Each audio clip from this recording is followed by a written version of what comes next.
In parts 1 and 2, I described all the stances that a colour belt student should know, and in this third video, I'll describe all the remaining Taekwondo stances.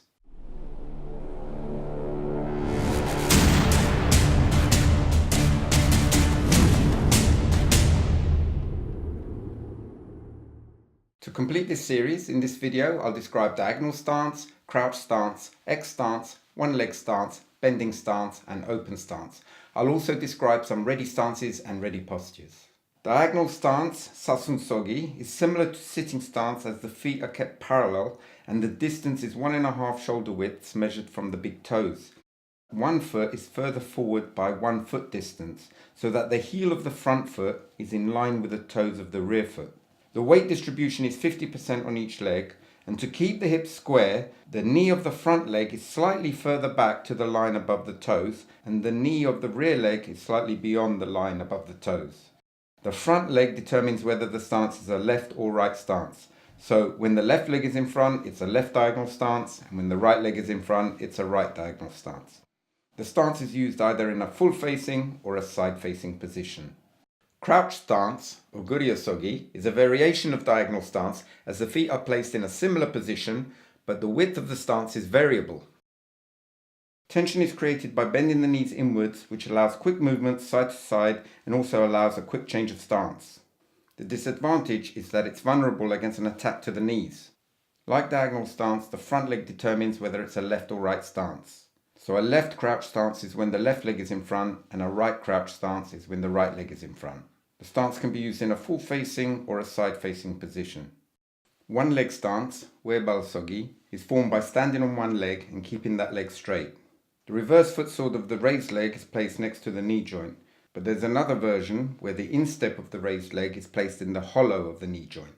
Obviously, the balancing leg carries 100% of the weight, and it's this leg that determines whether it's a right or left one leg stance. So when the balancing leg is on the left, it's a left one leg stance, and vice versa. The stance can be used in both attack and defense, and it can be in a full facing or side facing position. X stance, Kyocho-sogi, was mentioned in part 2 of the series when I described the X stance where the stationary leg is in front. There is another version of X stance where the stationary leg is at the rear. The stationary foot will face forward and the front foot is slightly turned in and touching the floor slightly with the ball of the foot.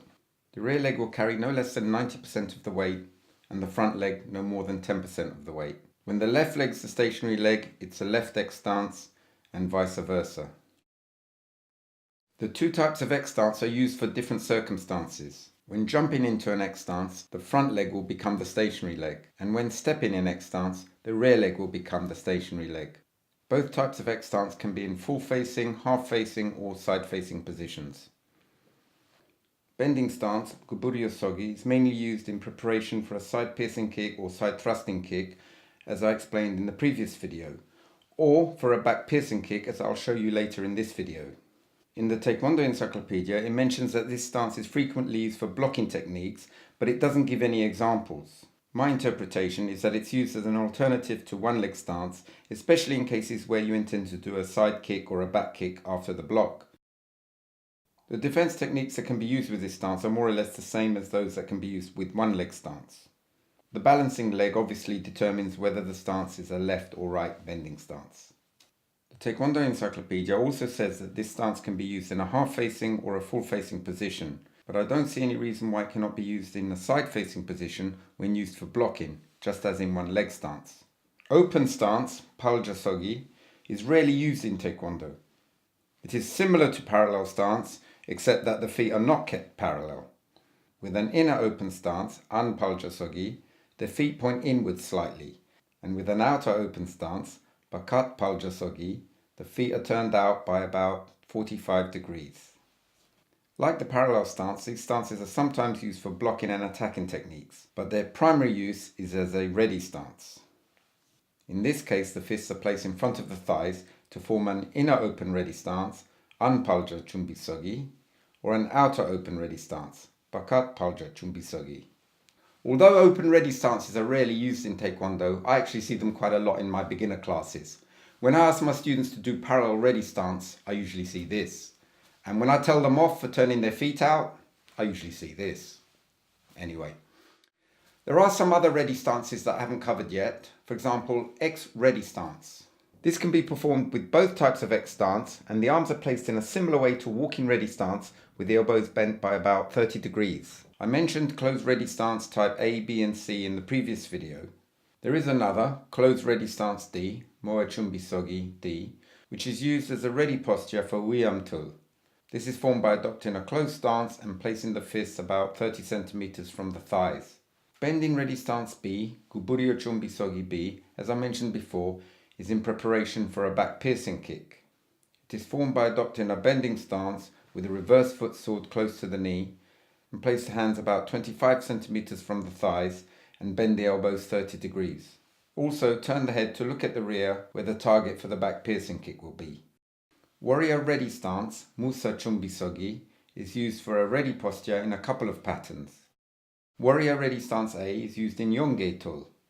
It is formed by placing the left fist by the waist in a vertical position and placing the right finger belly over the fist. The stance represents a warrior ready to unsheath his sword with the right hand. Warrior ready stance B is the ready posture for Yushin-tul and is formed by placing the left fist across the right hip and placing the right finger belly over the fist. This is the incorrect position for drawing a sword with the right hand, symbolizing the warrior's mistake, in this case Yushin's mistake. Up to now I've mentioned all the ready stances that are listed in the Taekwondo encyclopedia, but there are some ready postures which are used for certain Taekwondo patterns which are not listed as ready stances as such, but are ready postures which can be labelled as a stance with a particular hand position. For example, parallel stance with heaven hand, Narani-so Hanul-son, which is used as a ready posture for Gwange-tul and Poen-tul. It is formed with a parallel stance and the right hand is placed over the left hand so that the first two fingers overlap, and the right thumb overlaps the thumbnail of the left hand. This forms a triangle shape between the hands. The thumbs should line up with the eyebrows and the triangle lines up with the forehead. The wrists should be kept straight and the elbows bent to form a diamond shape between the arms. The eyes look to the heavens through the triangle, hence the name Heaven Hand. And Heaven Hand also appears midway through Juche-tul, but in this case with closed stance. Parallel stance with twin side elbow, Narani-so Sang-yok Palku, is formed with a parallel stance and the fists are placed on the sides of the belt, just as in twin side elbow thrust, and it's used as a ready posture for Juche-tul. Parallel stance with X backhand, Narani-so Kyocha-son-dung, is used as the ready posture for Ulji-tul.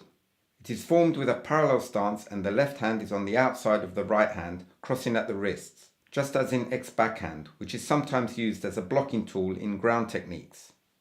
Parallel stance with overlapped backhand, Narani-so Pogaen-son-dung, is the ready posture for Tongil-tul. It is formed with a parallel stance and the left hand overlaps the right hand in front of the abdomen, just as in closed ready stance C. So if you haven't watched parts 1 and 2 of this series, you'll find them on my channel, plus many other topics on Taekwondo. And please subscribe to my channel, as I'll be releasing many more videos on a regular basis. Thanks for watching.